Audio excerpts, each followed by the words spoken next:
of the GTK4 / GObject tutorial. Now, on the last occasion, what we did was we started out our discussion on derivable types, and we didn't do anything visual, but what we did go ahead and do was we came up with, sorry, one sec, try to find my chat here. Here we go. What we did go ahead and do is we came up with some base code and got some things to print things to the screen, to get some dummy subroutines going, things like that, so that we could pick things up from there, because the discussion last time was quite long, and go ahead and make it visual. And I thought to myself initially this would be a pretty quick video, because I thought we would just make things a little bit visual, have a little bit of fun. But the more I did developing the example code for today, the more I realized that there are quite a few things we could really pick up on with this episode. So let's make a start. So firstly, as per usual, the code, sample code is all on my GitLab repo. I'll post a link in the show notes to that. We've got 3 tabs open here on our handy dandy browser. We've got the developer role documentation for GObject and glib, and we've got the new documentation for GTK. Well, we will in a second when I actually click the proper button to pull it up. There we go. So GTK4 and glib and GObject. Okay, so we are going to go ahead and open up our terminal here. Should I make the text a little bigger? Yeah, let's go ahead and do that. Okay. The text on my other tabs, well, guess I make that bigger as well. There. Should work. So I have a diff. I manually punched out a diff of part 5 to part 6a, just because it's a little bit easier than using git diff in this case to be able to see what the differences are. That'll kind of be my guide to walk you through some of the changes that we made from part 5, the final part, to part 6a.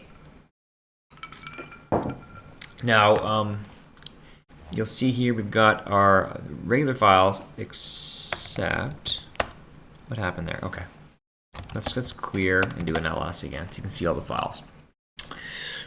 We've now got a CSS file that's different from last time. We've got a couple CSS files.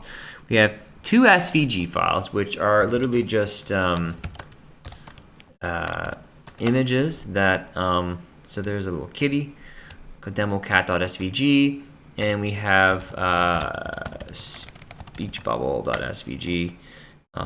Open those up with display there. I just literally pulled those off of a public domain clip art website. So I thought they were kind of cute, so we're going to use them. I did not make those. So we got those, and we've got a UI file, and we've got a couple of CSS files. So let's first of all take a look at some of the differences that we made. So here I won't really bother to open up the make file. Actually, I'll open up every star.ch, CSS, and UI. I need to go vim-p, and it's going to open them all up in different tabs. Okay, so what I did do is in the make file, I split out the libs from the package config command to a separate special make variable called LD flag. Some people complain that the code wasn't compiling properly, or linking, I guess, or whatever was happening wrong on newer versions of either GCC or LD, whatever the case may have been. I figured I'll just try to correct that. It doesn't really change anything substantively with the code.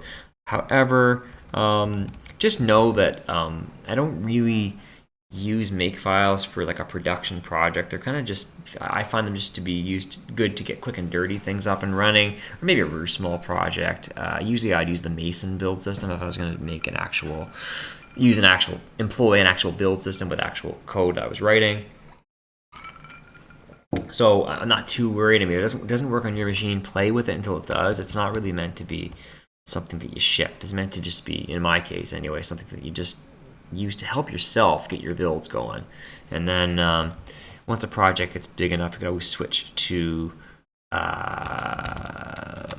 Mason or what have you. Okay, so yeah, okay. So in the demo animal.c file, forget about that. That's just, I deleted a white space. Who cares? So that will be the first file that we'll open. All right. So, and it happens to be the first one that we've opened. So in the init function,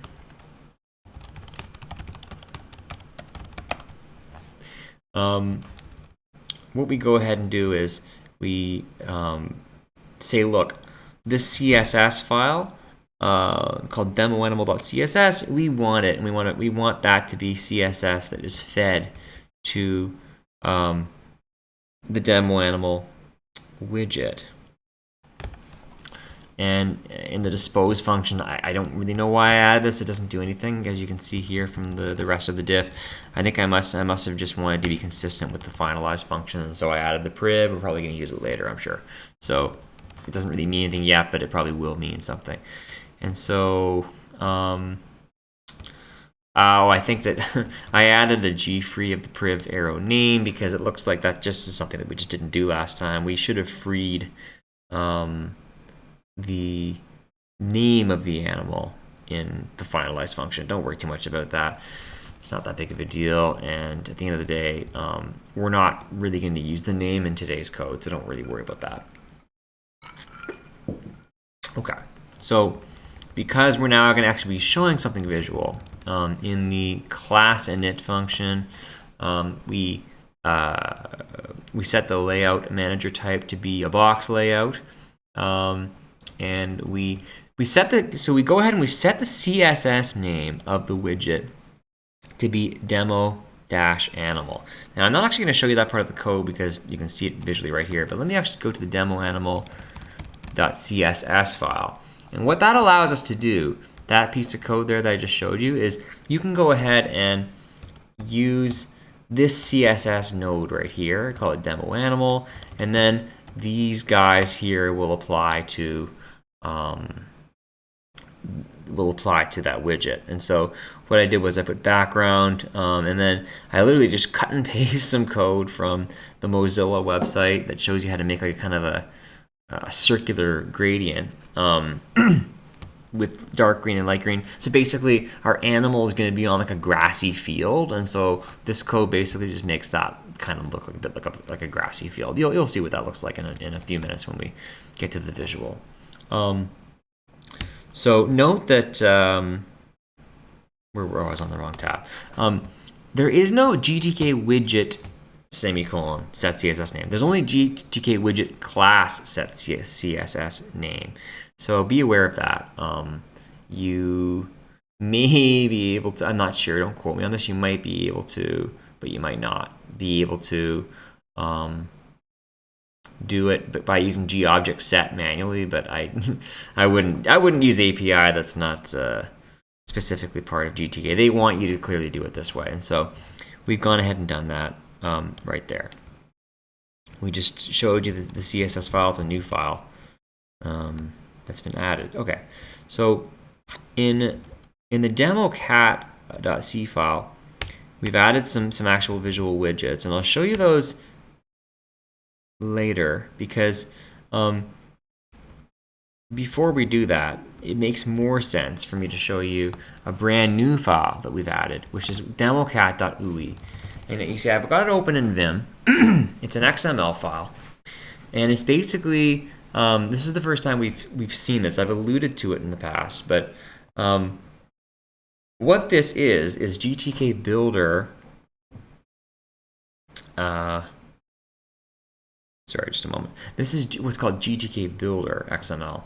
So if you've ever utilized a program called Glade, that program generates XML kind of like this for you, but they don't have it anymore for GTK4, and they probably never will. They're working on some new things that might replace Glade, but at the present time, what you're meant to do is do it manually. Just bear with me for 1 sec. See if I can access my chat again. I seem to have lost it. That works.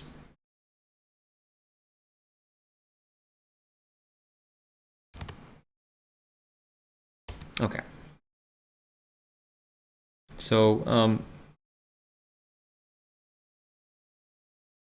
right, where were we? So,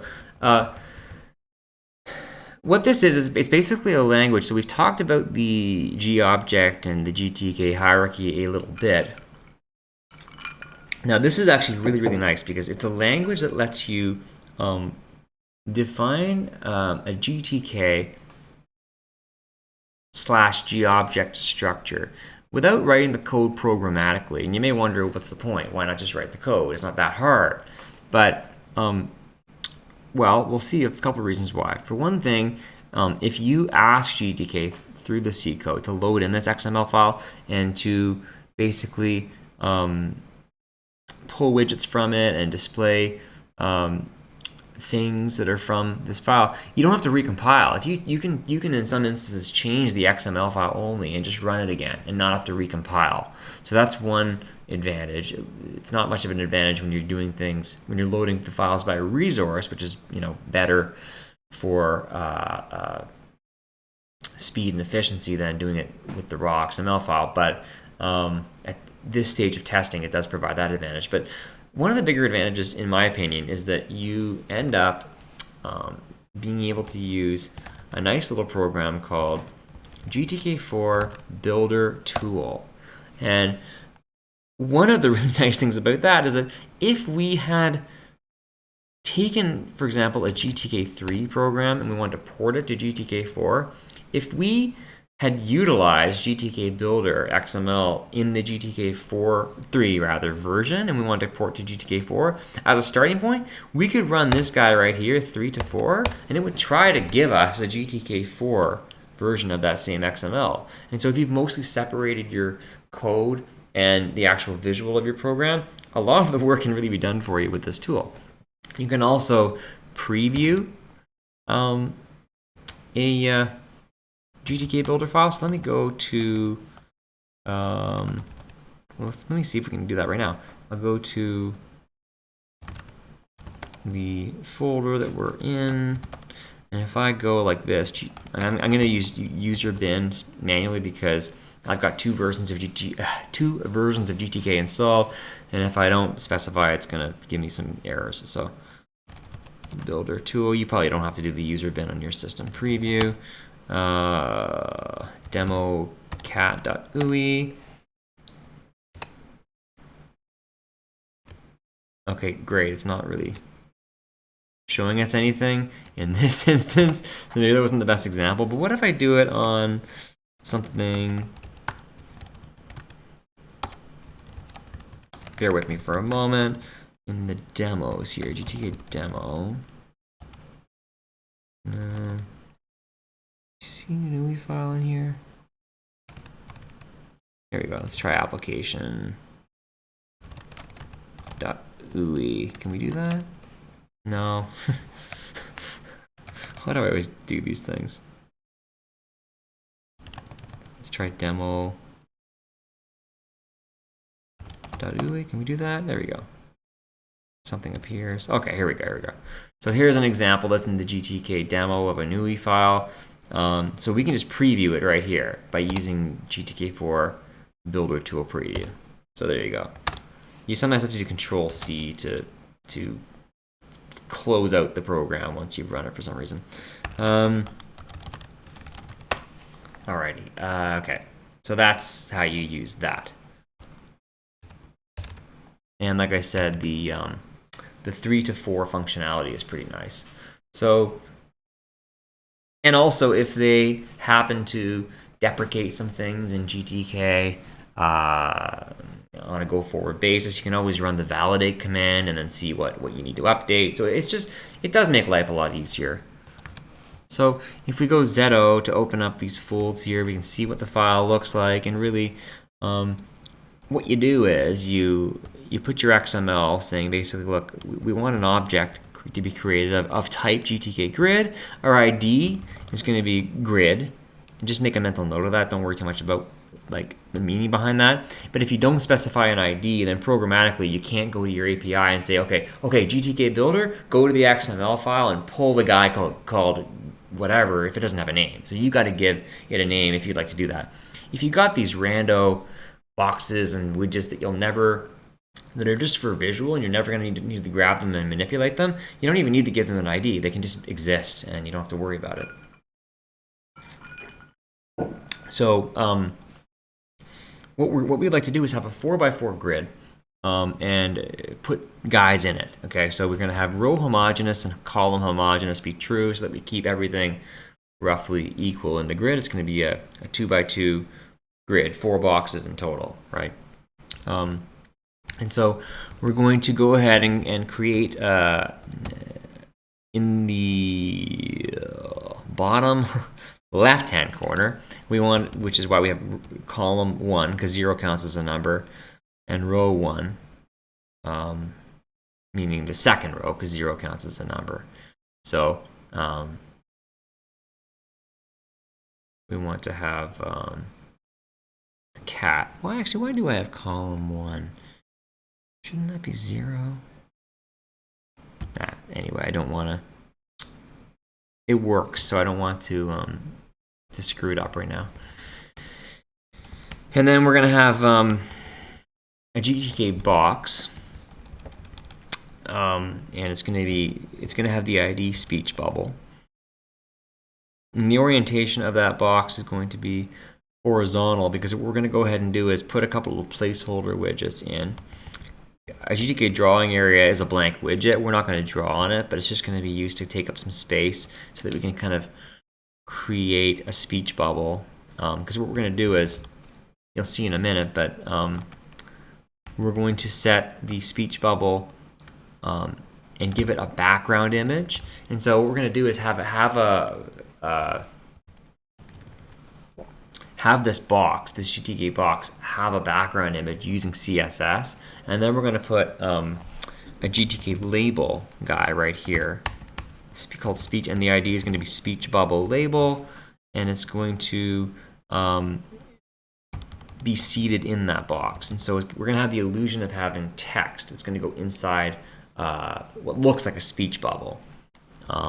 The X line, Y line, 0.25 means don't center it as you usually would. Make it more towards the top left.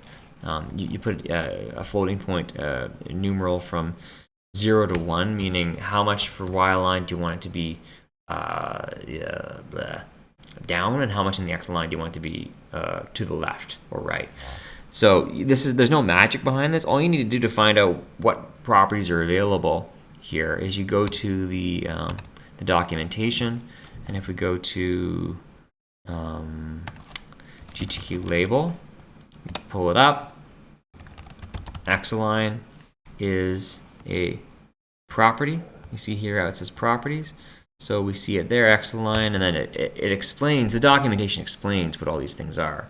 And so the syntax is, syntax is you put property name is equal to, you specify that guy, and then you put the value that you want it to be. There's also something special called a layout property. So if in the object guy here, because it knows that we've used a GTK grid, then it opens up the door for us to put what's called a layout property, and then that allows us to tell it where in the grid we want to place these things. And the documentation does spell that out for you. If you go to, I believe it should be the GTK grid. Oh, come on.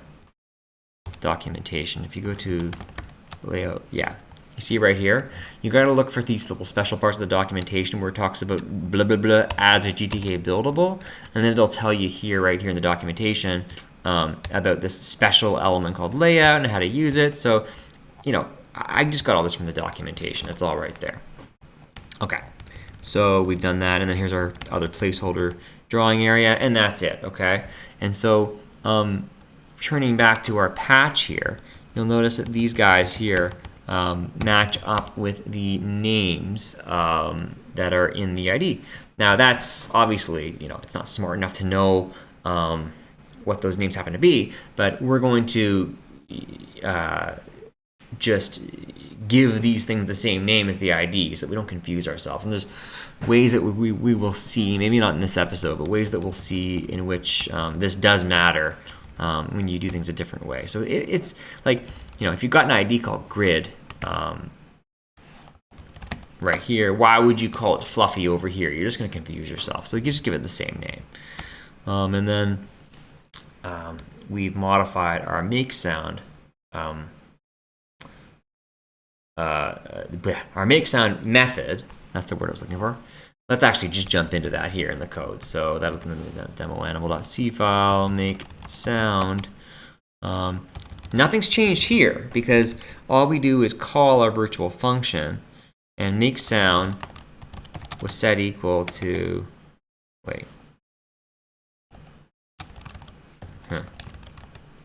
Oh, I'm in the wrong file. This should be, this is demo cat, I'm sorry, is equal to real.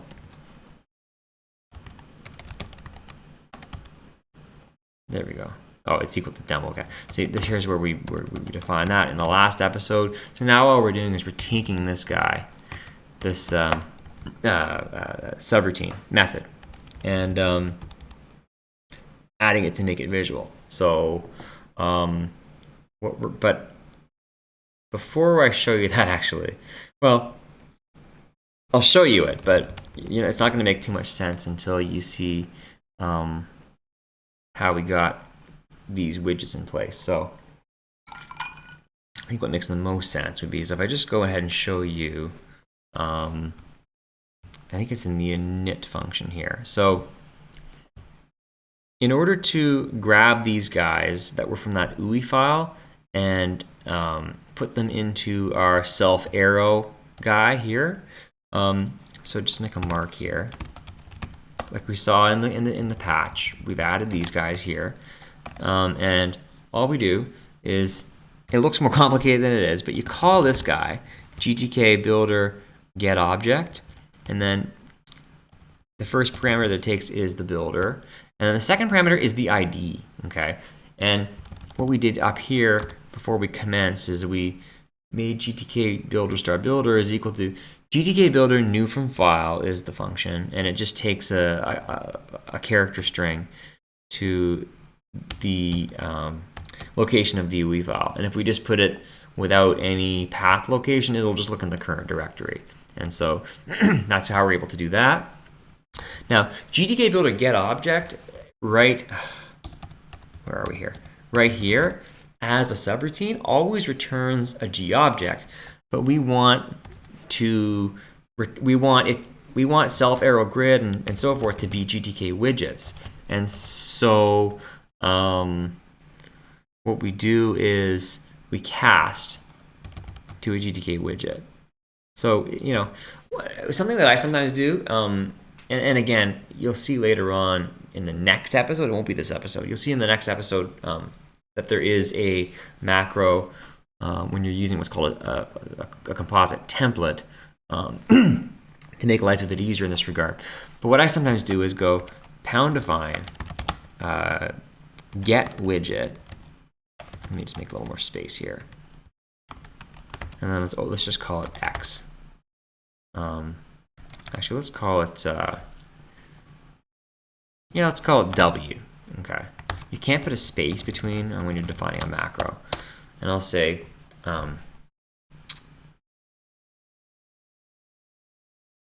GTK widget bracket GTK Builder GetObject. What we'll do is we'll actually put it as a B comma W, and then B, and then the B will have to be a builder, and then I think it'll be $$ W.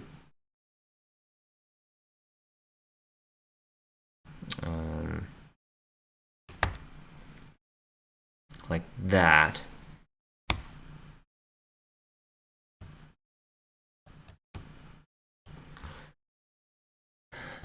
And then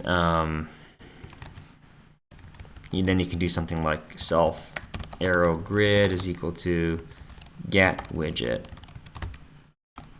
builder grid. That doesn't buy you too much, I guess, but sometimes what I do as well is I'll actually go ahead and put w is equal to, and then all you need to do is go get widget builder grid, and then it's going to go ahead and actually I guess you have to do a self arrow, and then it would go ahead and do that. But that's going to confuse us right now, and I'd rather the code look a little gross and be understandable than to start introducing some weirdo macros and confuse everybody. But you can kind of use your imagination as how you might do something like that to make the code a little more concise if you'd like to. So that's how you go ahead and do that. Okay, so and then if I go back here and go, so, here's the guy here where we added a lot here to the init function. Almost all this code we added.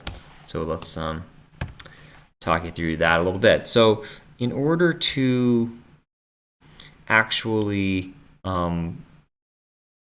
make this guy part of our widget, we go GTK widget set parent, and then we do self arrow grid, because if in our UI file everything trickled down from the grid, and so if we make the grid a parent of this guy being the demo cat widget, then we don't need to do that manually for each and every one, because every guy in the UI file is a child of the grid. So all we need to do is make the grid a child of this demo cat guy, and everything else falls into place.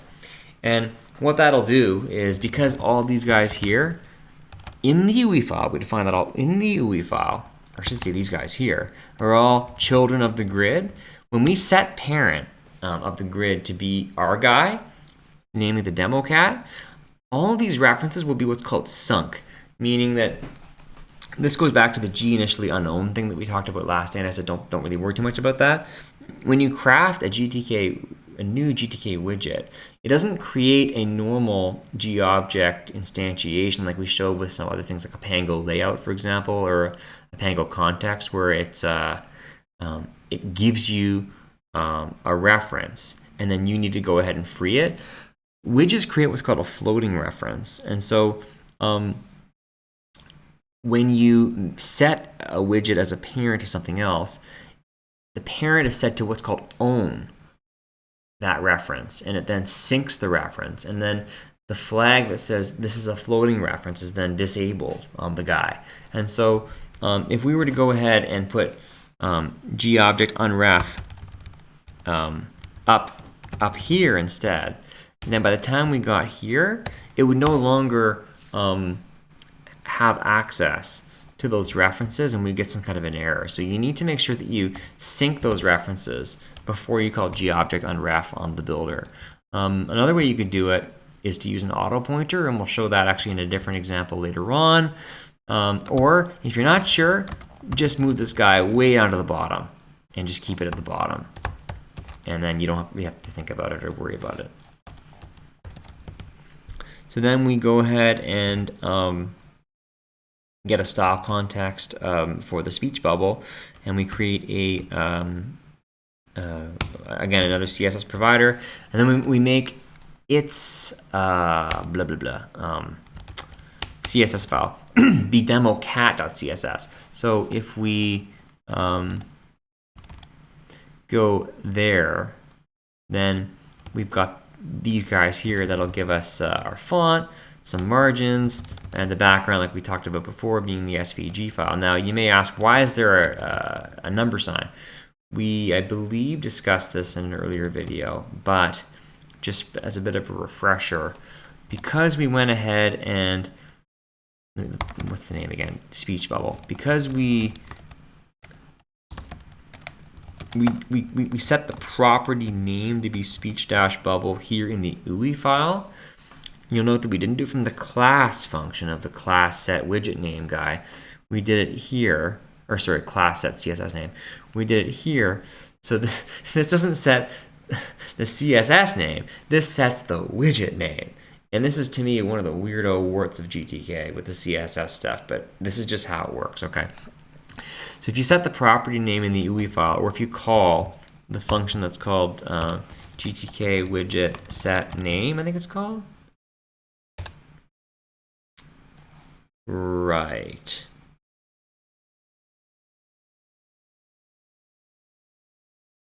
Yeah. This is the guide that you'd use to do that manually outside the UI file. You have to prefix it with a pound. I don't know. Like, I don't really know enough about CSS to know if that makes some kind of sense in the rationale behind how CSS works, but that's just how it works. Okay. So if you specify it there, or if you use this function here, you've got to put a number sign in front of it. Okay. Yeah. Kind of weird, but that's how it works. And then we add the provider to the guy right there. Okay, so let's move right along here. Let's go a little faster.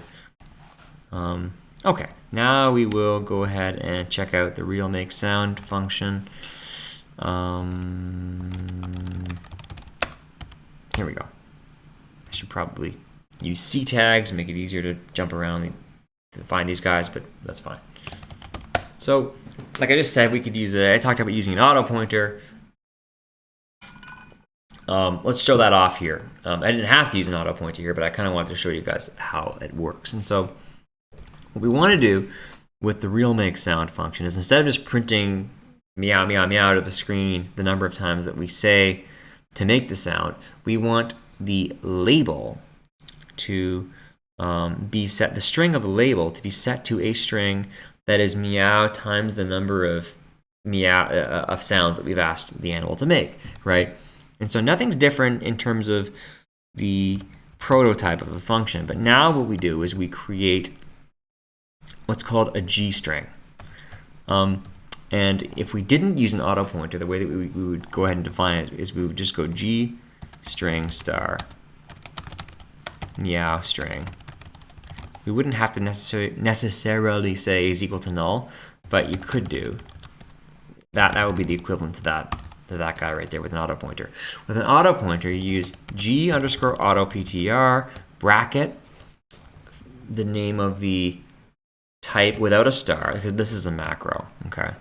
And then the variable name, and then you go is equal to, in this case, we're calling the function right away. You could also go is equal to null, and then go somewhere down here, meow string is equal to G string new, etc., etc., etc. But we're not going to do it that way. We're just going to define it right up at the top. And null means we want a blank string, a blank G string, I should say. And what this does is, once this pointer meow string leaves scope, it will free it automatically. So way out there somewhere in the GT, or in the glib, I guess, code, the header file, or yeah, I believe it's the header file, actually tells GCC or Clang. It doesn't work with any other compiler, but you know, we're not ever going to use any other compiler, right? So it tells, if you're using either GCC or Clang, here is the function that you use to free this thing. Okay, so in this case, it would be, I think it's gstring free. Yeah, highlighted in blue. So it tells GCC behind the scenes, when you go out of scope, call gstring free on this guy. So we don't have to go ahead down here and go gstring free meow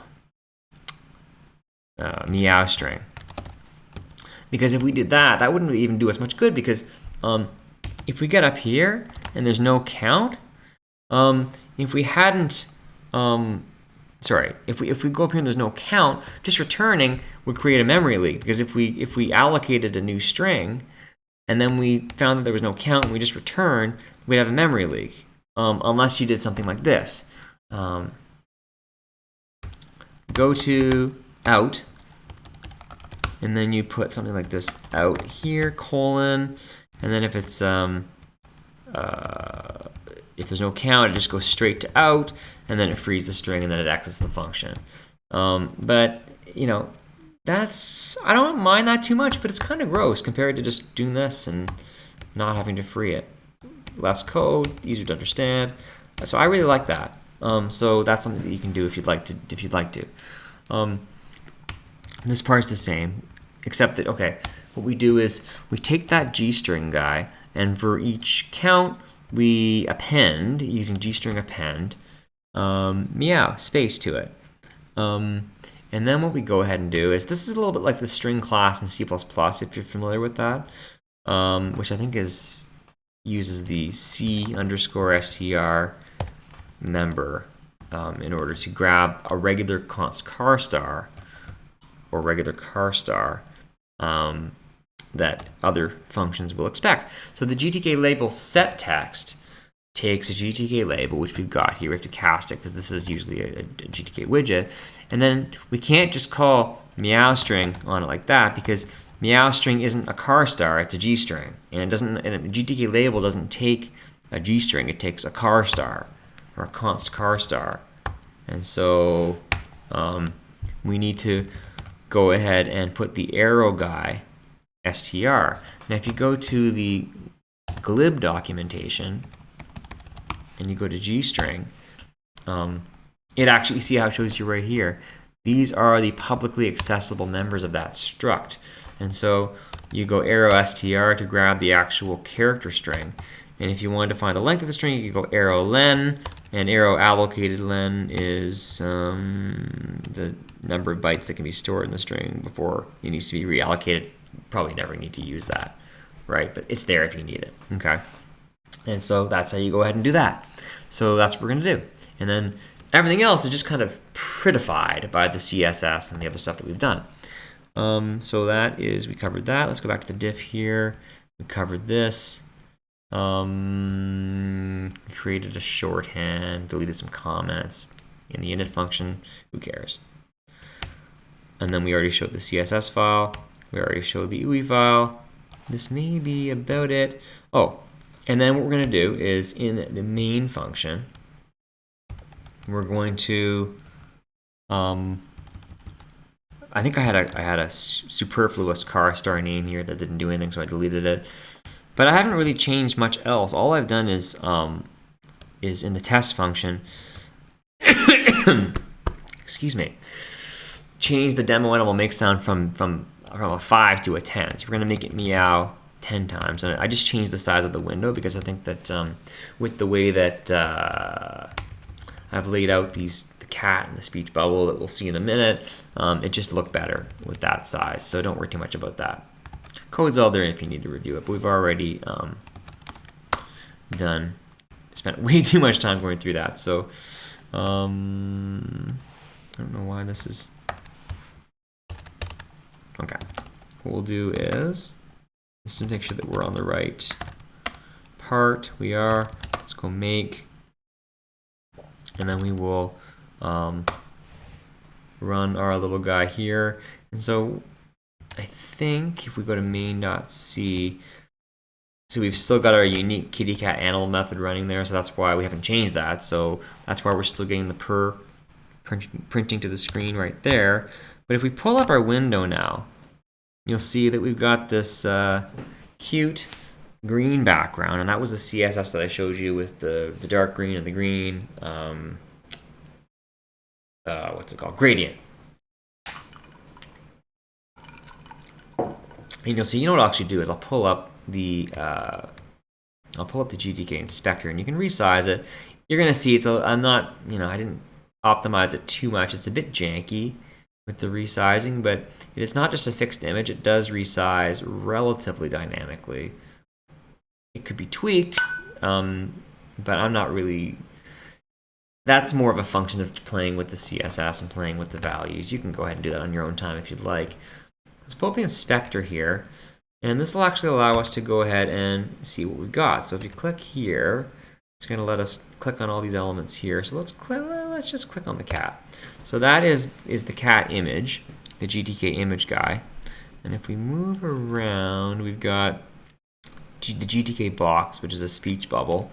And if we open up the hierarchy here, you'll see that the speech bubble box has our two drawing areas, which are just, you see what I said, they're just there to take up a bit of space. What we need to be really more concerned about is our GTK label, which is the speech bubble label. And there's where you see that we have all of our properties are set here. Where are we here? Where's the label? You got your meow meow meow right here, right? That's all it is. It just looks cute because we put some graphics in there, right? So okay, that's all well and good, but it's not really very interactive, right? We can't, click on anything. Whoops, can't change. It's just fixed, right? Other than the fact that we can resize it, and that's kind of neat, I guess. It doesn't really do anything. And if we go ahead though and get rid of our test functions, let's just make this whole block here an if 0, end if, and rebuild. And now you'll see that there's no per printed to the screen, and the speech bubble is empty because we haven't asked it to make a sound, and we haven't specified a number of times either, right? So, we can manipulate it, I guess, if you want to call it that, using test functions. And if you really wanted to, you could play around for hours on end here and change little things. You can go here and change the label. I could only, oh, I guess that's the label there. Change the, that's a drawing area. There we go, there's the label. We could change our label to say whatever we want, but what's the point, right? It's just, there's nothing special about that. We already knew we could do that. So let's close that. Let's take a look. I'm gonna get rid of this guy now because we've seen all the changes there. Is that what it is? Yeah, 6. Okay. Okay. So let's check out part 6b. Huh? Oh, come on. Oh, right, because we, okay. Git restore. Is it main.c? Yeah.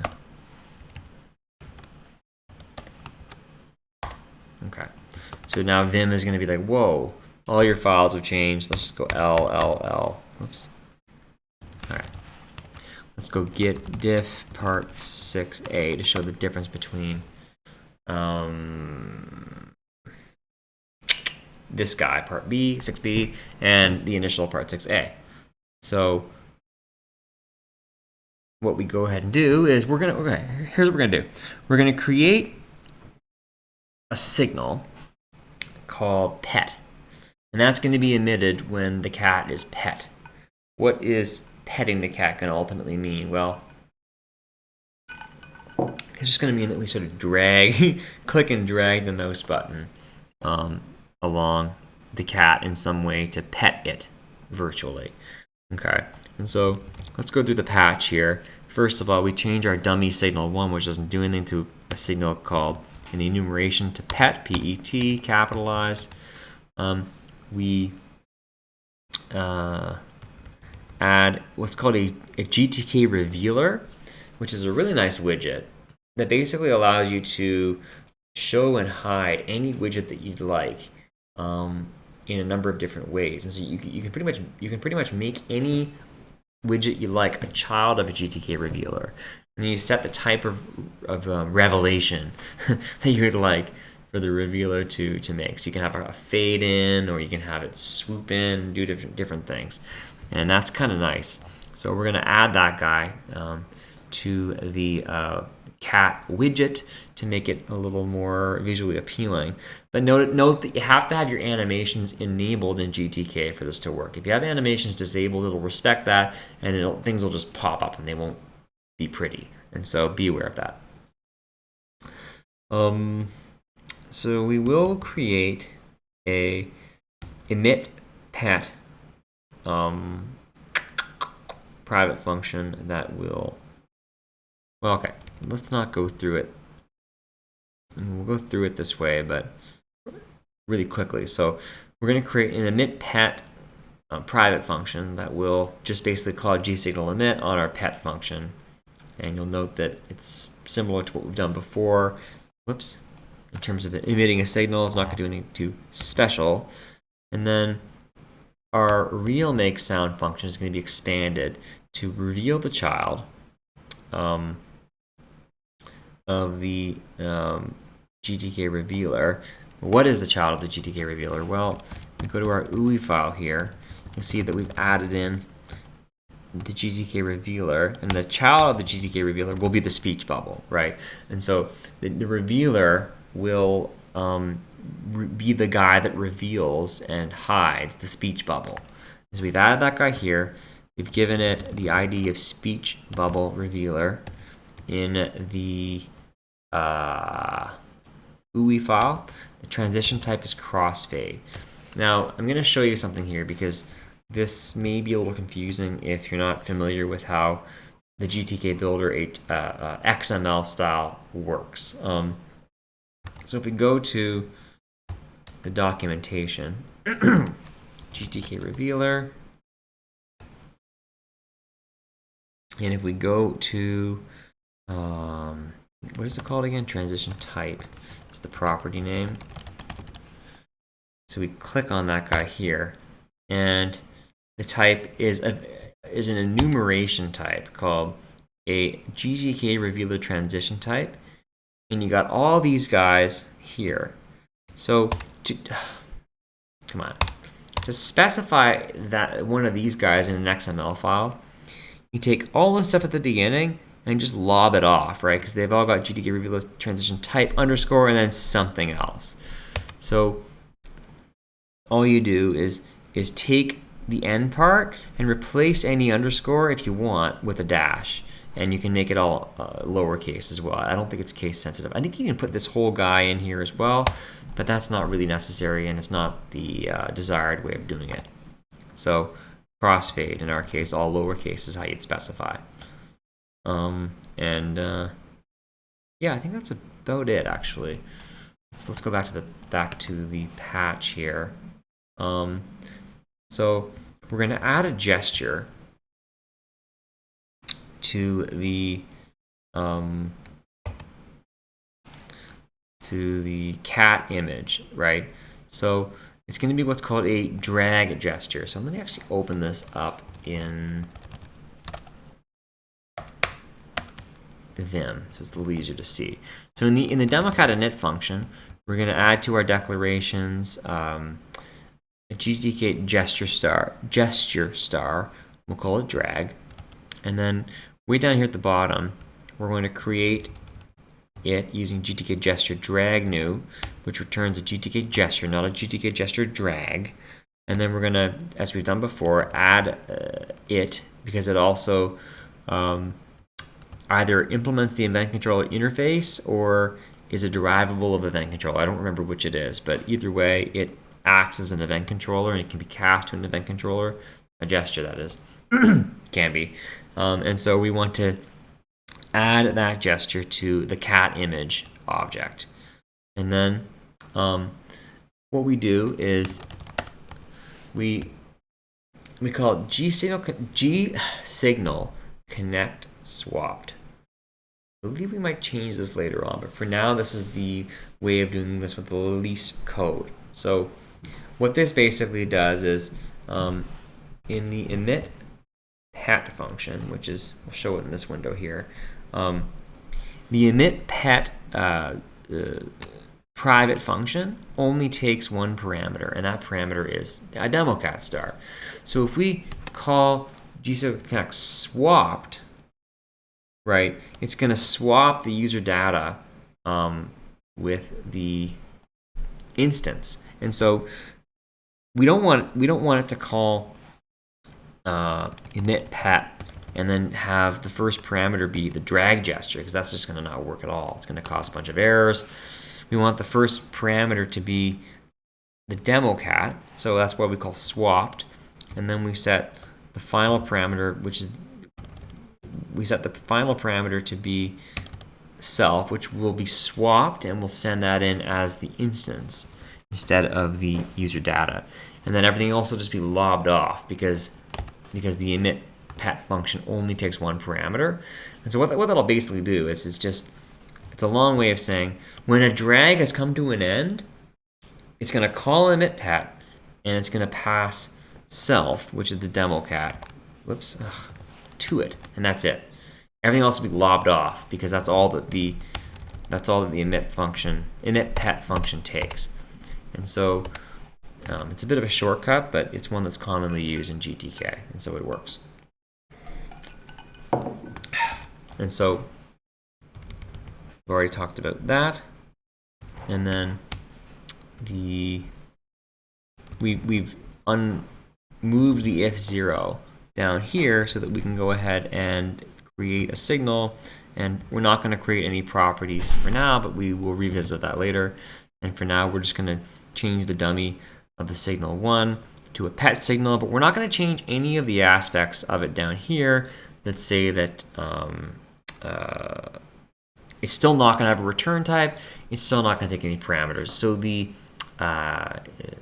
prototype of a signal handler for the pet signal will still just be, it takes a demo cat and a user data, and that's it, right? So there you go. And the user data is optional, so that's why we just took a shortcut with the emit pet function and passed that into the swapped. So this looks like a change, but really we've just moved the if 0 down to here, so the properties are still disabled. Don't worry about that. And we talked about the GTK revealer. Things got reorganized there.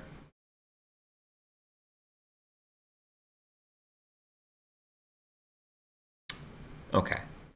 So, and then what we do is we go to the main.c file, and what was static void pet. Okay, so instead of calling the test code that we had before, so see the test functions right there are deleted, and they're replaced with something else. And so instead of doing that, what we do is we just connect a signal, the pet signal. Now remember, we're in the main.c file now, so this is still this is just how we in our program want this to be handled. And so where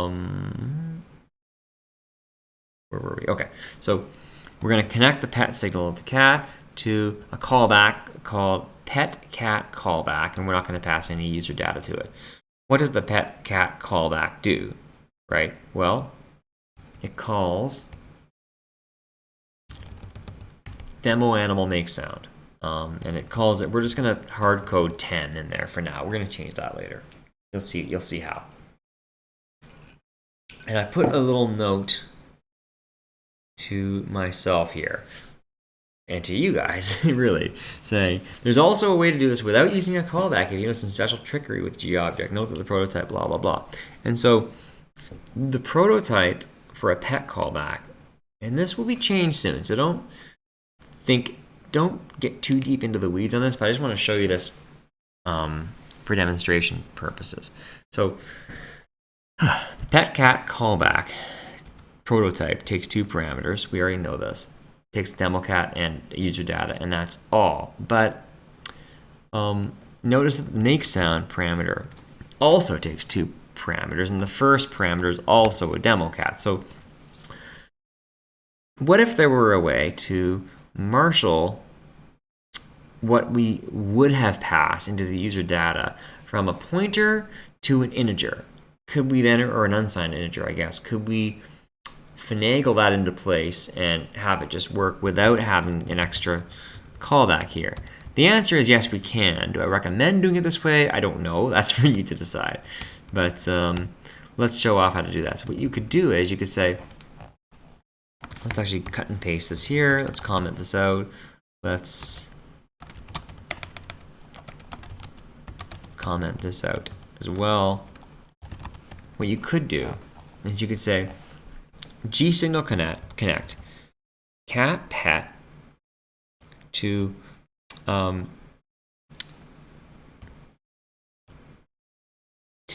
and then make the callback, instead of being pet cat callback, because that doesn't exist anymore, make it demo animal make sound, wherever that is. There. And then instead of the user data being null, I'll make a new line here so it's easier to see. Let me think.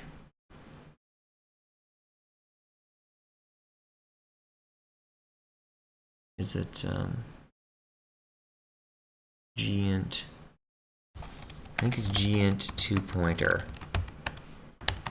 10. Make sure, I think I got that right. So that's a special macro in glib that lets you marshal, basically, or finagle, whatever word you want to use, an integer into a pointer. So it basically uses some trickery to pass a 10 as the user data. And then what will happen is well, let's just see if it works. Now that I'm doing it, I think I might have screwed something up, but let's just try and see if it works.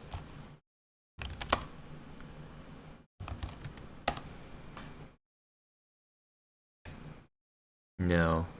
Oh wait, we haven't tested it yet. Okay. You know, I really should have done this before I got deep into the weeds on that. Really, what I was supposed to show you was that now that we've changed all this stuff, is that when you pet the cat, now the speech bubble appears. 3, 6, 9, 10. So it actually did work. Let's go back to the old way for a second. Before I really should have tested the code and showed you guys first before I started playing around with it like that. So this is now basically the way it was before we started poking around with it. Let's run it again. So, okay, you got the cat there. Click and drag, you pet the cat, and now 10 meows appear. It never goes away. It never, technically if we go like that again, it has changed the label again, but it's done it so fast you don't even see it. So let's just, one more time. See, 10 meows appear. If we go back here and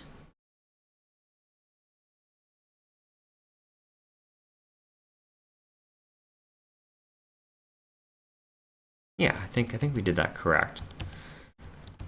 I don't like using this gint to pointer stuff too much and gpointer to int, but just to show you that it's possible. So let's comment that out again.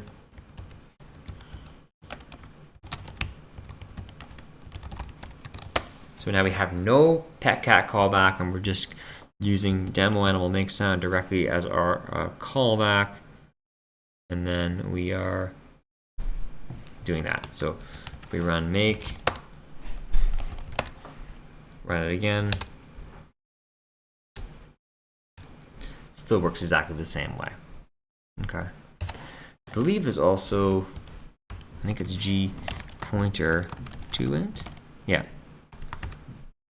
But you can't, like, you can't do that. Let's see what happens if we do that. It's going to probably really go screwy on us.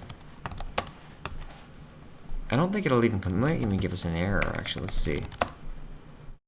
Yeah, it's giving us a weirdo error. So if you screw that up, it'll probably give you a warning. It's basically saying, look, we expected a pointer, but you gave us an integer. And so what we needed to do was the opposite, which we did the first time, is and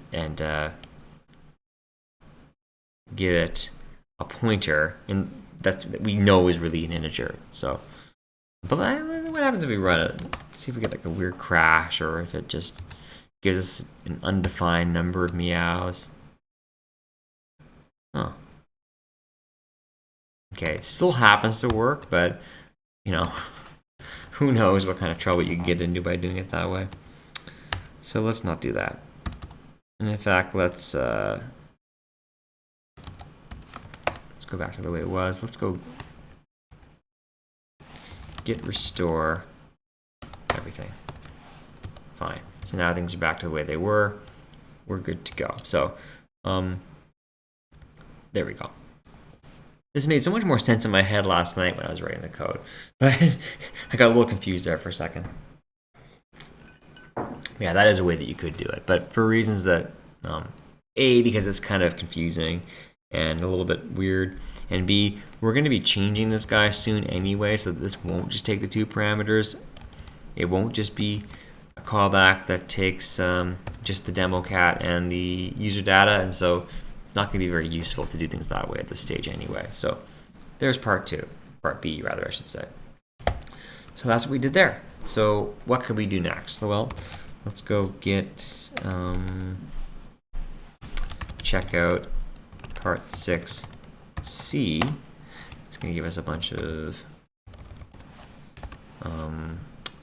warnings about reloading. Fine. So we'll go get diff part 6B.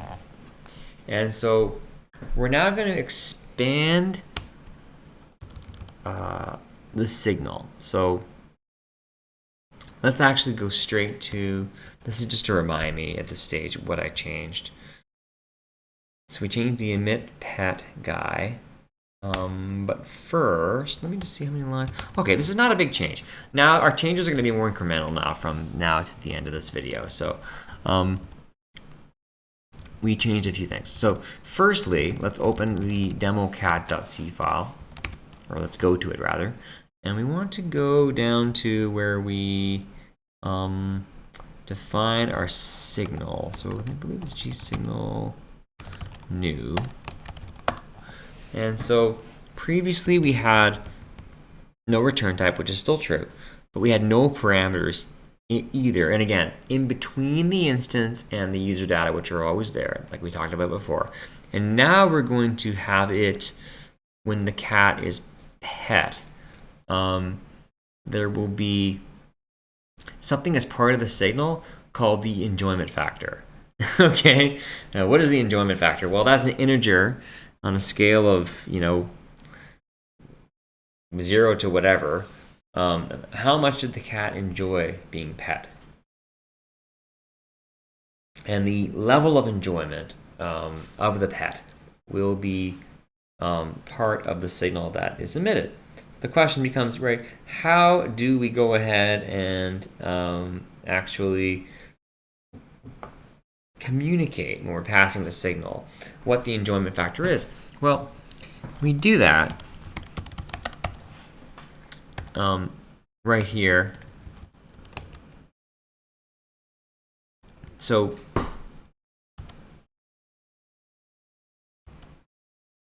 just a moment, let me.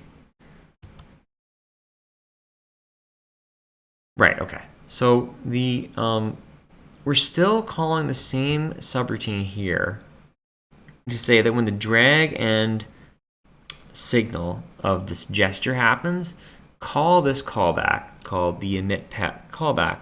But you know how before we just lobbed it off? Well, now we're going to actually go ahead and use all of the guys, all the parameters that the gesture, drag, and signal gives us. And if we actually look, probably should have showed you this before, but if we go to gesture, drag,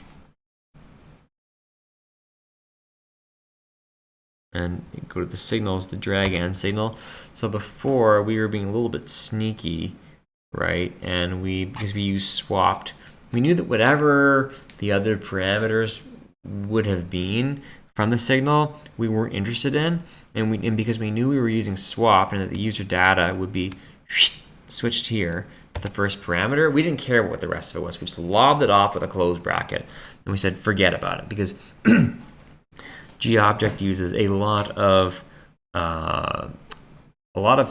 aggressive casts to make sure that you don't get warnings when you're lobbing things off like that in your callbacks. Otherwise, you could be getting warnings out the wazoo whenever you compile any GTK code, because it's just the way you do it. And so now we're going to look at what the actual prototype looks like. And the drag in doesn't just have a gesture drag into user data. It's got this offset X and offset Y guy sandwiched in between there. And so the offset X is like, how much were you off from the original dragging point, right? X-wise to where you are now when you let go of the mouse button. And the Y guy is the same for Y. But the only thing about that is that it's going to give it to you in a positive or negative number, like depending on whether you ended off with your mousing to the left or to the right in the case of X, or to the up and to the down in the case of Y. But we're not interested in that. We just want to know how far away from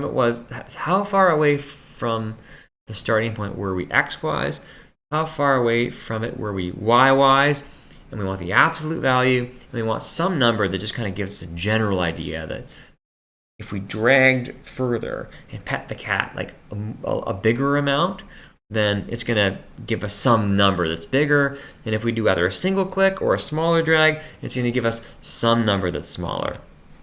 So how do we do that? Well, in the emit pet subroutine, we create an integer called enjoyment factor.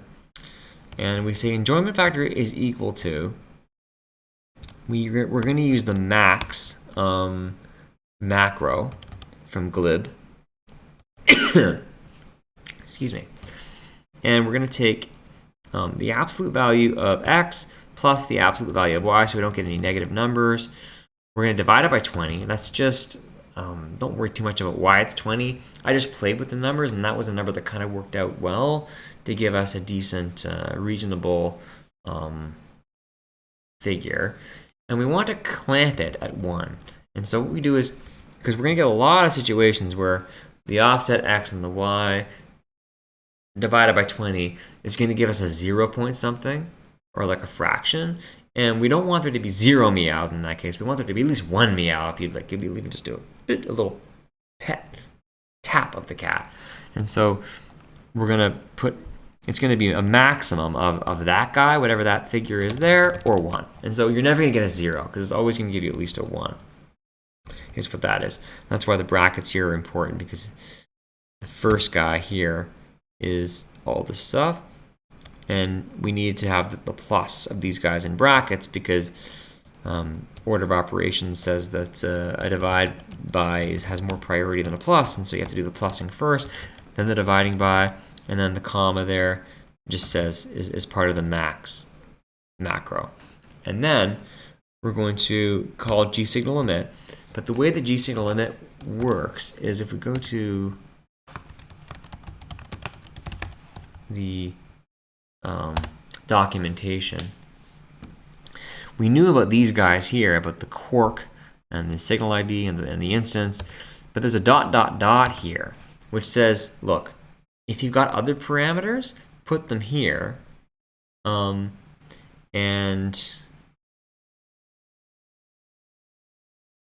and then if there was a return value for the signal, then you'd put that guy in there too at the end.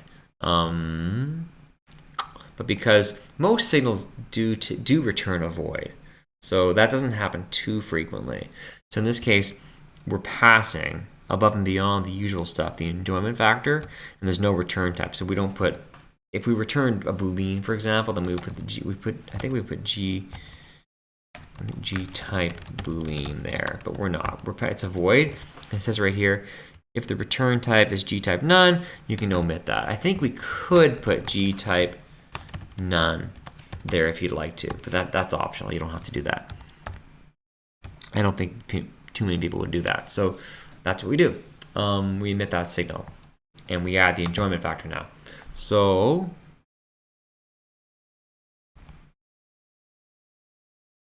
right, and then what we have to do here, and this is why it was better not to do that weird G int to pointer trickery in the main.c file, because we still need the call. We need the callback because we need more than just the 2 parameters that happen to marry up with these ones.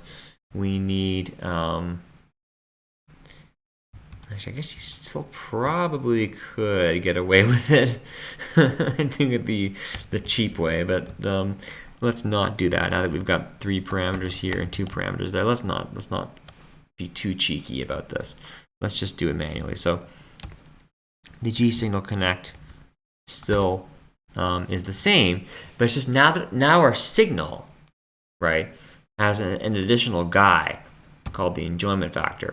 So what we're going to do is when the cat is pet, right, we're then going to capture that signal, and the callback is going to call demo animal make sound, and the GUINT of the count is going to be the enjoyment factor. And so if the cat enjoyed the pet of an enjoyment factor of 1, it's going to meow once. If it had an enjoyment factor of 3, in terms of the pet, it's going to meow 3 times. It's going to be totally matched up with the enjoyment factor. So that's how that'll work. So let's build and see if it works. Let's do a make clean just to make sure that we got rid of everything. And we will run our guy here. So if you just do a quick little tap, it's going to meow once, right? If we do a longer stride on the cat, it's going to meow more times. If we do a really long pet, it's going to meow multiple times. The speech bubble here still remains in place, so that's a little bit of a wart that we'll want to fix. But at least the text does update depending on the enjoyment factor, the length of the pet. If you go too much, it will overflow the box. When I say the box, it'll overflow the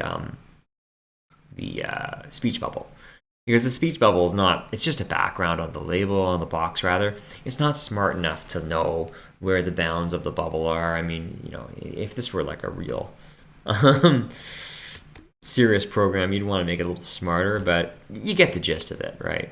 And of course, you can still resize it, and it'll actually try its best. I mean, you know, I didn't do a great job with some of the stuff here to adapt to the constraints of the different areas there. Okay, so you can mess with this for hours and you won't get sick of it. At least I don't. Okay, we're gonna get a whole bunch of warnings here. Don't worry about that. It's just it's doing things like trying to allocate not enough space and too much space for the text box. Who cares? It's just a demo program. Not too worried about that. Okay, so there we go. That's kind of getting interesting. So where do we go from there? Well, let's check out part 6b. Is that one? No, part 6c. Let's check the status. I'm lost. We're on part C. We want to check out part B. So it's going to give us all of our usual stuff there. So let's go get diff part 6c. And so, okay, now we're going to start utilizing our properties, which were previously a dummy property. And we're going to add a property called fed, right? Is the cat fed or not? And then we're going to go ahead and add a speech bubble timer. And we've used we've used the G timeout stuff before, so I won't retread those waters. We don't have enough time anyway. We're going to be here forever if we do go through that again. And so just know that the timer IDs are of type GUINT. And so we're going to add that guy to our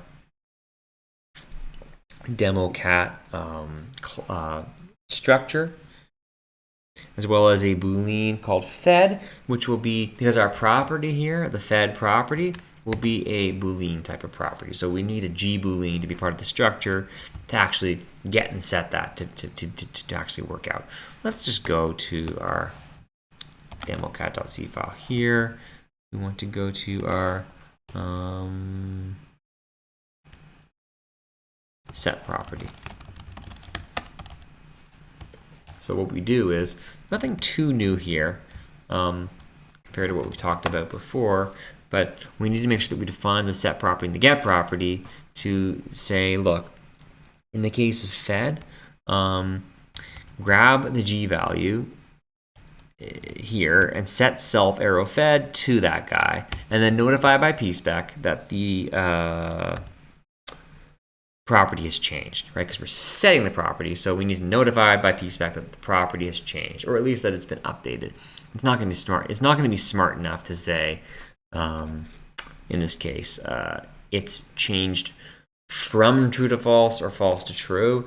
It's just going to be smart enough to know that some dude has tried to update it in some capacity. So if it's changed from true to true, it's still going to notify, but that's okay for reasons that we'll see a little later on. We're going to test for that anyway, so don't worry about that. Just keep it simple for now. The get property, all we need to do is set the g value that's fed to that function with the self arrow fed boolean. We're not going to notify by pspec if we do that because we haven't set the property. We're only fetching it, and so we don't have to notify by pspec that has occurred. Okay, if you could do, but then you'd be just confusing everybody because it would notify that the property has been updated when it hasn't. Someone just asked for the value. That's all they've done, right? So we already went through that, and so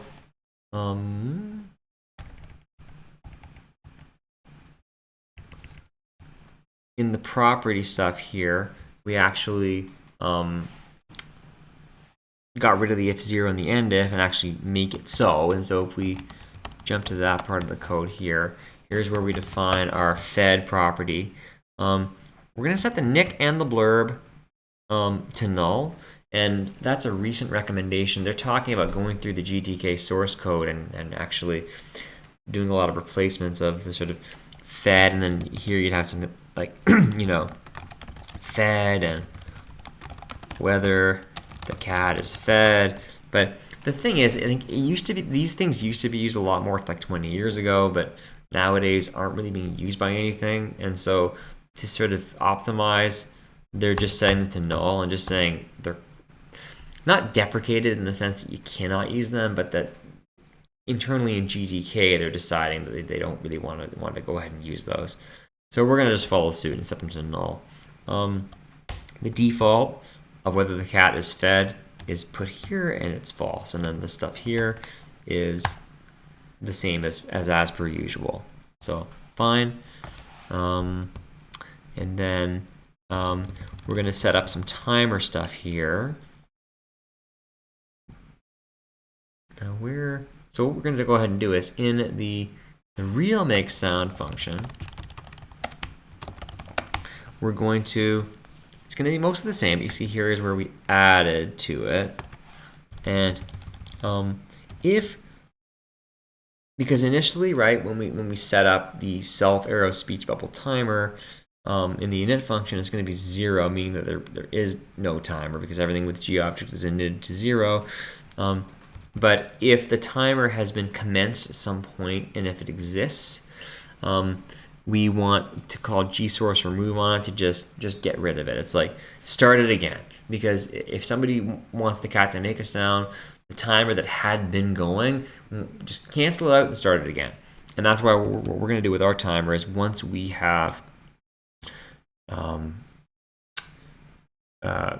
once we've asked the guy to make a sound, we're going to clear the timer by setting it to 0 before we remove the source. And so we're then able to rely upon the fact that the self arrow speech bubble timer will be 0 to know that it doesn't exist, right? So we need to do that.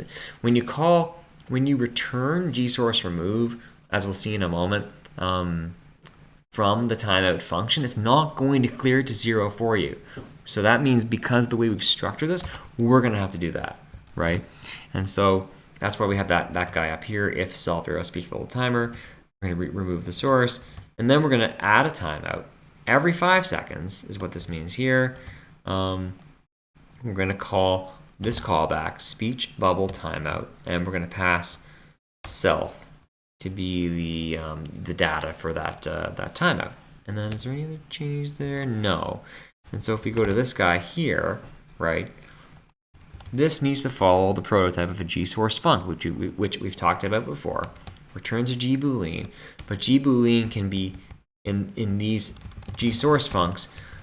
you can use the type def of gsource remove and source, is it continue?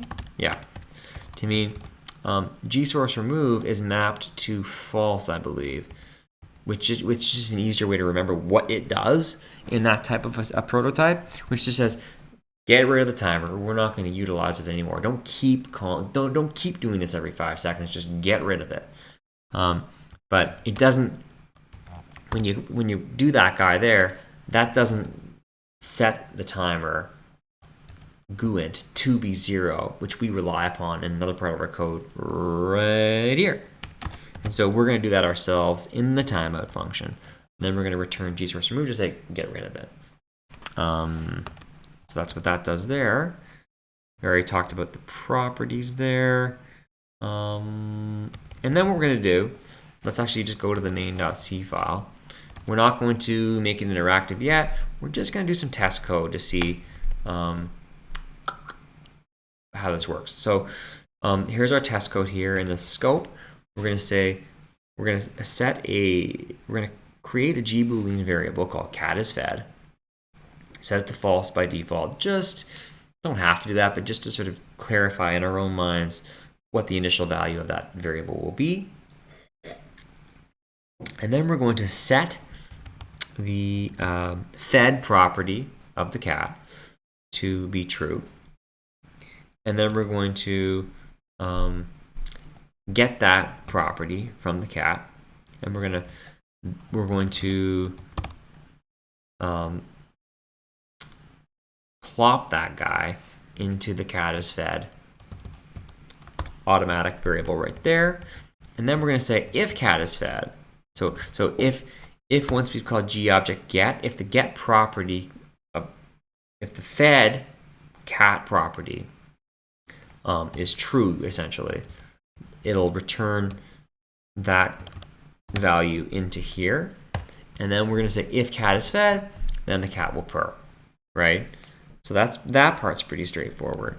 This part here looks a little bit clunky, but I just wanted to show you how to utilize GObject functions to do this stuff, as opposed to using sort of more C-style functions.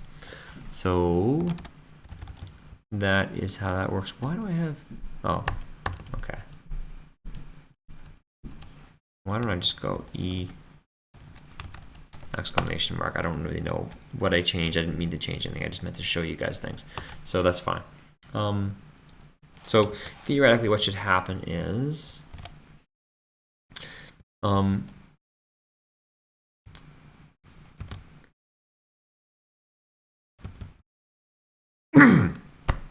excuse me, we're going to get the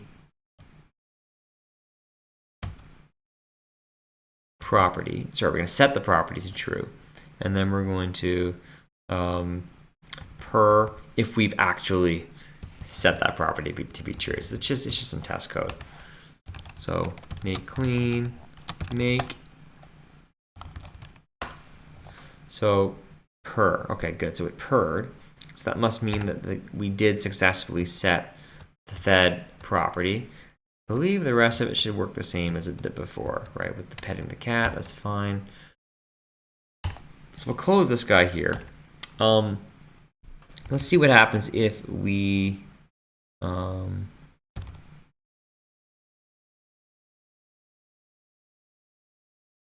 we won't set that property. So we'll just comment that out and leave it as whatever the default property was of fed. Just grab it and dump it into cat is fed. So we set it to false here, but now it's going to be set to whatever, again, that the fed property was. So let's run it again. Now there's no purring, right? This guy here is not appearing down here because we didn't set the property to be fed. So just some test code, not visual, but it just shows that that property is working now. Wait, I need to go git restore main.c, load the file. Okay, so I think that about covers that. That's pretty straightforward. And what part are we on now? We're on part 6D. So let's check out part 6E. like I said, the changes start to become more incremental after the first couple. Fine. So let's go diff part 6D. So now we're going to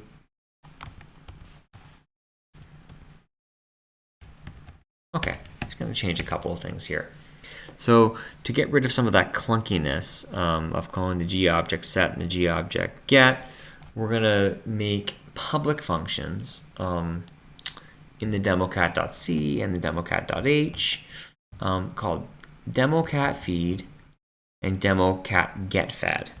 Okay, so democat feed will feed the cat, and you can't just go set fed, because if you think about how an animal, like we're trying to come up with like a virtual animal here, you can't just sort of robotically say to an animal your fed is set to on and your fed is set to off. I mean, it would be nice if we could do that, but you can't. So all you can do is feed the cat, and then you can get the true or false value of whether the cat is fed, right? You could call GObject set manually and do that, but I think that for a public API, it makes more sense to have a function called democat feed. You can feed the cat, or you can get the information about whether it's fed or not, right? So I guess I'll go to the .c file there. So I made a little comment here saying two things. A, it's a bit of a nicer API than calling the GObject get function, and also because GObject get means that you've got to go ahead and actually make a function call. So if we put the GObject get stuff in here, you'd be making the overhead of having two function calls just to get one little piece of information. So if you just return directly the value from that struct, that's a little bit less overhead. So not a big deal, but it's something, I guess. And then the democat feed, we just took the same code from demo code and just used the GObject set function there. I guess what you could do is do it like the way we did it in the prior examples, and make this be the guy that sets the struct of cat arrow fed to be true, and then notify by pspec. But it makes more sense in this case to do it this way, because otherwise you have to special case a private function to say, what you might have to do is to make a private function called democat set fed, and then use the GObject set to be a gboolean here, to be whatever the parameters is passed in, and then in your public API you would just call that like democat set fed cat comma true. But what's the point? Forget that. We're not going to do that. We're going to do it this way because it's easier. And then we need to add those. I won't even show you this in the header file, but because these are public functions, we're going to have to add that to the header file. And then in the main.c file, all we're going to do is, instead of calling the GObject set and get manually in the test function, we're just going to call the public API function democat feed, and then if democat get fed, democat per. You could also keep the cat is fed here, and then say cat is fed is equal to democat get fed democat cat, and then say if cat is fed the same way you did here, but one less line. So let's just quickly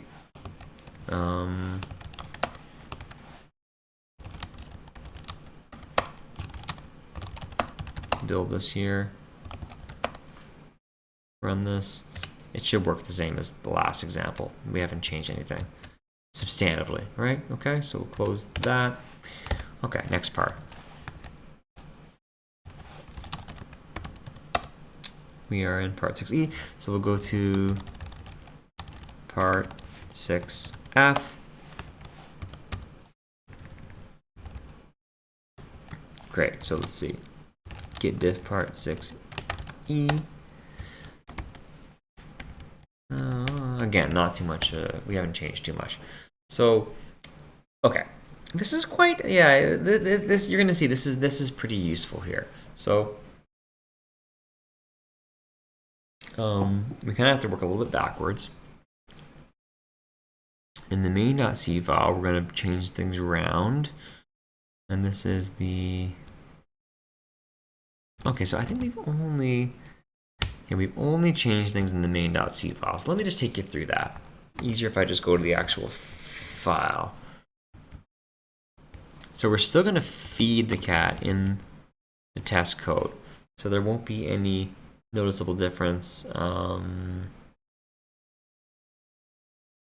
at that stage. So this should look exactly the same as the last code. But it's just that instead of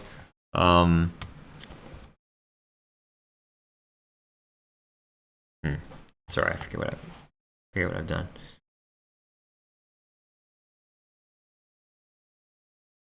Right. So instead of putting the whole if-then stuff, saying get whether the cat's fed, and if the cat's fed, just manually make it purr. We're going to follow the signal instead. Okay, there's a standard GObject signal called notify : and then the name of the property. So anytime you have a GObject property, you can follow that property and follow its changes, essentially, by utilizing the notify : signal. This is very useful. So what we're going to do is, instead of saying if it's fed, then,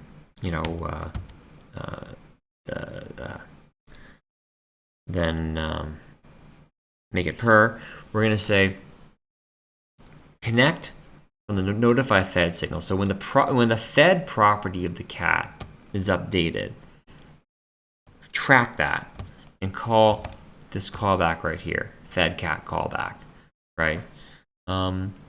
And so how will it actually be fed? Well, the only way it's going to be fed is through this test function here. So nothing will change visually, but it's just that now we've restructured things to follow the signal changes. That if we now get rid of this guy in a later part, or in a later segment, and have something in the GUI, for example, feed the cat, right? Then it'll track that and it'll just work. So if you go up here to the fedcat callback function, this is the standard prototype right here for a notify : signal callback. So it returns a void, and it takes a GObject star, a gparam spec star, and a user data, right? So you have to, well, you don't have to actually. You can modify the prototype, as we'll see in a few minutes. But for the initial example, we're going to keep the prototype as the full default from the documentation. And so in order to get our demo cat guy back, we're going to create a demo cat star cat. We're going to cast it from the GObject guy, because we know that it really is. And if it isn't actually a demo cat, we'll get a warning here about a cast failure. And then it'll probably give us a lot of other weird warnings, but that's not going to happen to us because we know that we're actually passing it a demo cat, like a GObject that is actually a demo cat, right? And so, and then in this callback, we're going to check, all right, is the demo cat fed? Like, is the fed property true? Because it could be that someone's just modified it to be the same as it was from true to true or false to false, and we've gotten the notification. So we're going to still test for whether or not the property is true for sure. If the property is true, that the cat is fed, we're going to make the cat purr. So that's it. Should do exactly the same as it did before. It does. It purrs. And if we, just for posterity, if we go down here and comment this guy out, and we don't feed the cat anymore in our test code, it's not going to purr, right? No message appears in the console. Easy peasy. So we'll close that guy. Let's just restore everything. Fine. So now we're going to switch to part 6G, and let's take a look at the differences between the last part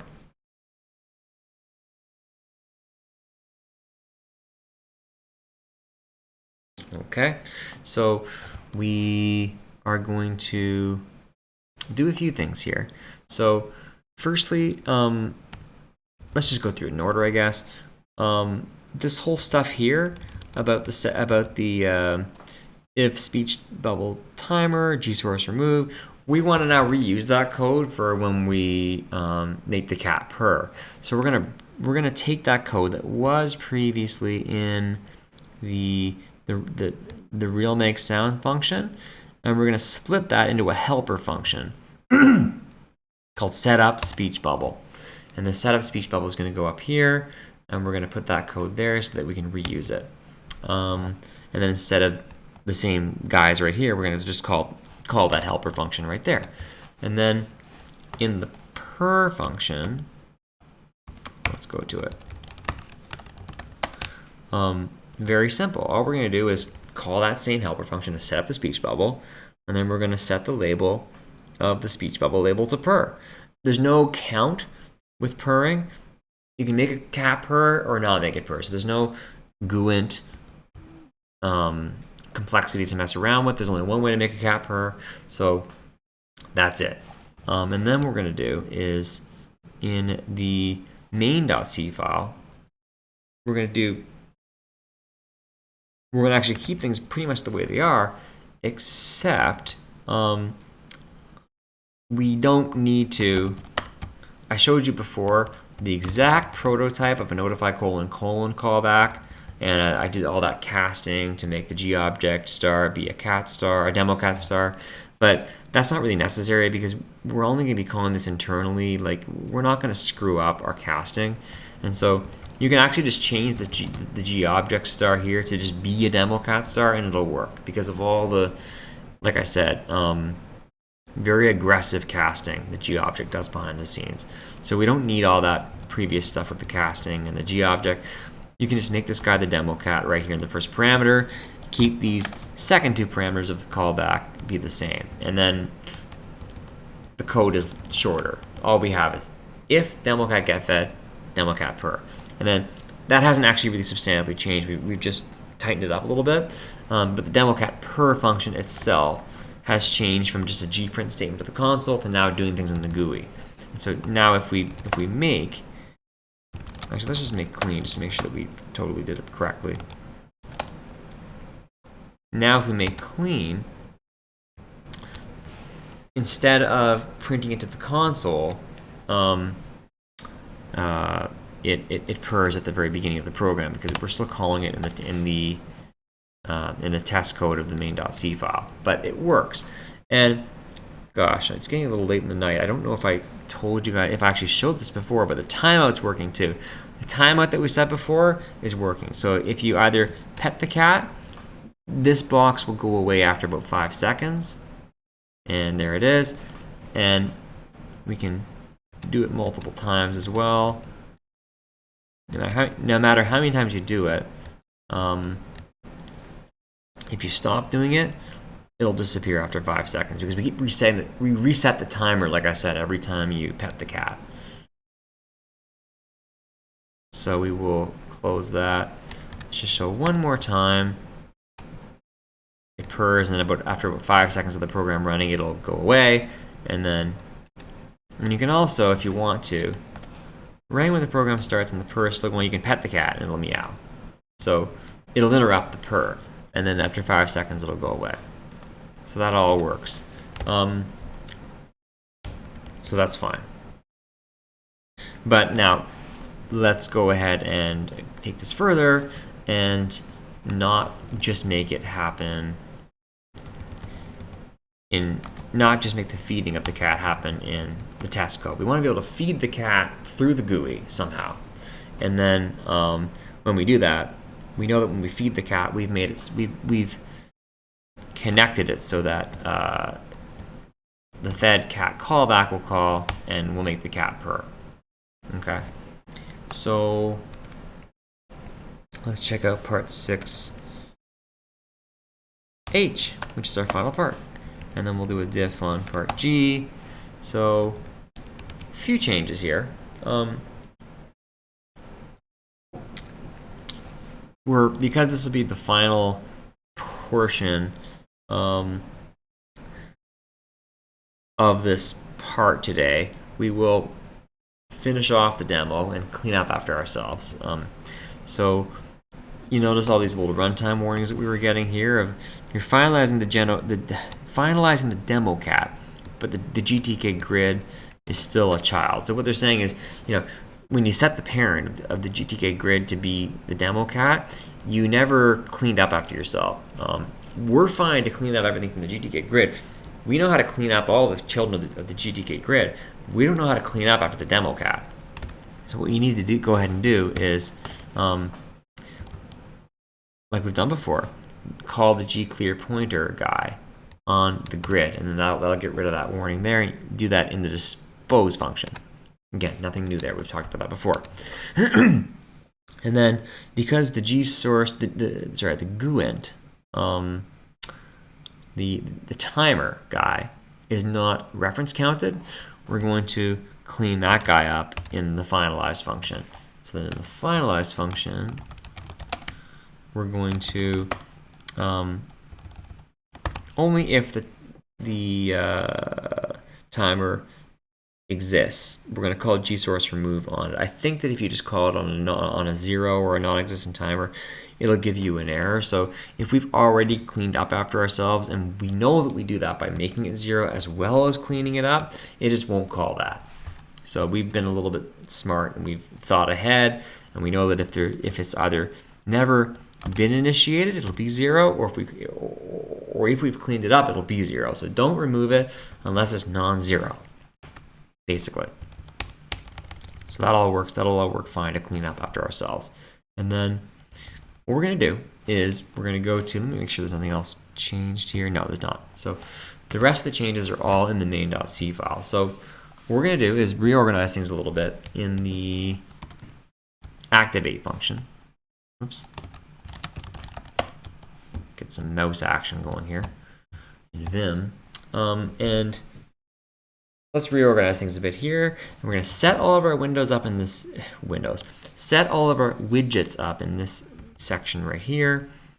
We're going to make the box, which is our main box, just of our window to display guys. We're going to make that be a vertical box, because what we now want to do, instead of horizontal, because what we now want to do is have up at the top, we want to have we want to have a button, kind of like we have here with the Vim tabs. And then we want to have our cat widget. So we want it to be vertical rather than horizontal.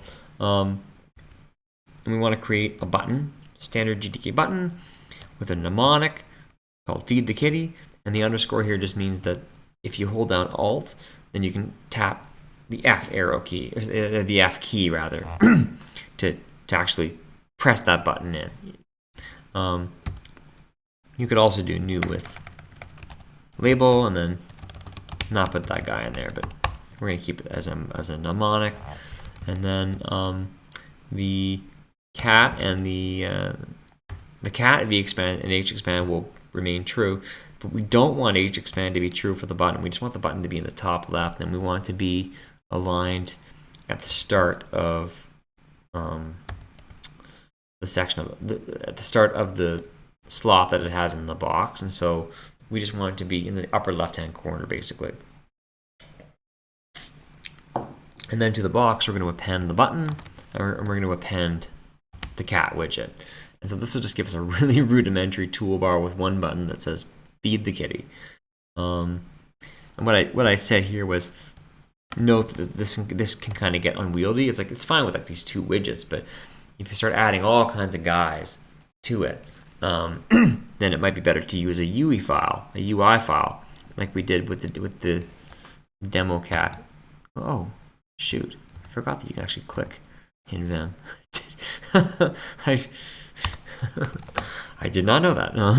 So what I wrote here was, as an exercise, maybe try to refactor this into an UI file. So you can maybe create a main.ui file, and rather than doing this with all these guys here programmatically with C code, maybe try doing it with an UI file instead, if you'd like to, as an exercise. So we talked about that, talked talked about that. So we move the signals all to one place now. So it's a little more organized. So, all right, what are our signals? Well, when the cat is pet, we're going to call the pet cat callback. See what that is in a minute. We're going to call G signal connect swapped on the feed button, and we're going to call demo cat feed because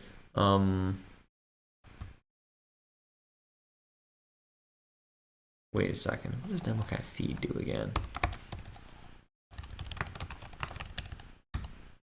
Right, it sets the fed to be true, and then we're watching the notify fed, and then we're going to call the so basically it's pretty simple. The feed button will just clicking the feed button will call demo cat feed, right? Which where is it? Which only takes one parameter, being the demo cat. And it swaps that we can then get the cat guy, fed right to the subroutine without having to call an additional callback. It's going to just do it directly. So clicking the button will just call demo cat feed on the cat, and that's it. It's not going to pass feed button to it as the first parameter. It's going to call cat to it because we called it swapped. And then we're going to go ahead and follow the notify signal, or the notify fed signal, I should say, of the cat object. And when we see a change, we're then going to call the fed cat callback function. Let's look at those callbacks. So we've got the pet cat callback and the fed cat callback. The pet cat callback will be the same as it was before. Make sound, pass the enjoyment factor to that function, and just do it. Great. And then the fed cat callback is going to say, well, if when we've observed that the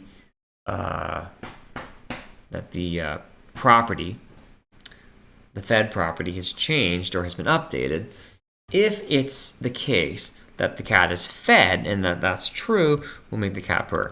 Because if the property is notifying you that property has changed but the cat is not fed, then the cat's not going to purr if it's not fed. It's just going to not do anything in this case. But we only want it to purr if when the notify property is updated, if it's fed, we want it to purr. Pretty straightforward. Okay, so let's build. Let's just make sure that everything is the way it was. Nothing is changed. Okay, so make clean make, right?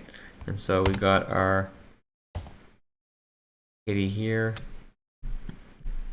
If you pet the cat, it's going to meow based on the enjoyment factor. Let's just make this window a little nicer here. There we go. One click, meows once, a little bigger, meows twice. If you swipe across about 3 stripes, it should meow 3 times. No? There we go. Then if you click feed the kitty, it's going to emit the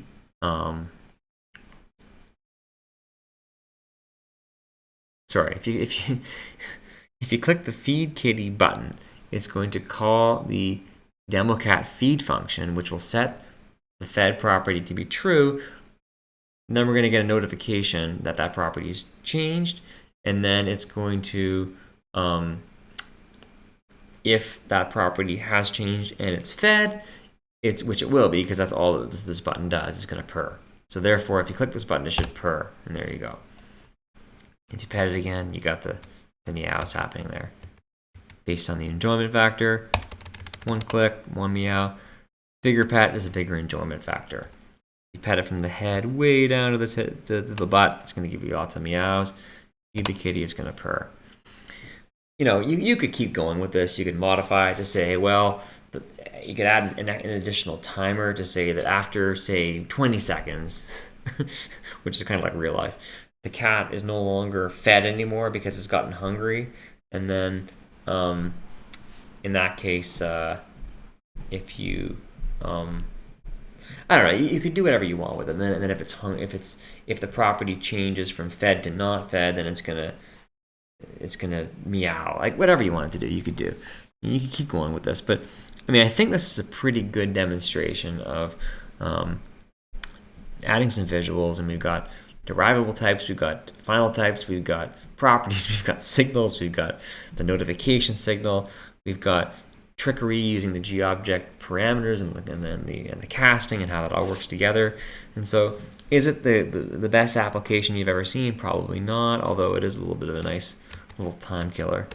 But you can see here how we've got the start using object-oriented programming of creating a little bit of a kind of a virtual pet kind of a game. That wasn't really my intention when I started the series, but it's kind of worked out nicely. I kind of like this. I kind of like where we've gone here with this. The next episode will take things a little bit less intensive than these last couple of episodes. I think what we'll get into is what's called composite templates, and we'll make this start to look. We'll keep the widget as is, but we'll make this application start to look a little more like an application. We'll wrap it like in an application window, and we'll set up an UI file and what's called a composite template to continue our discussion about UI files. And we'll show some of the GObject, or the GTK really, macros that tap into the GObject system to make your life a little bit easier when it comes to writing applications with GTK. But you needed to know a lot of these GObject principles in order to do that. And so it's not going to be very complicated now that you know all this stuff, or supposedly know all this stuff, but it will still be, I think, a useful exercise next time. So derivable types discussion is now done. We've got the visuals. Next time we will move to composite templates. Thank you so much. I know that was a very long episode, but thanks for bearing with me. The code is all on GitLab, or I should say will be. It will be all on GitLab. I will post a link in the description when I cross-post to YouTube, which will be very soon. Thanks so much for watching. Good night and good luck.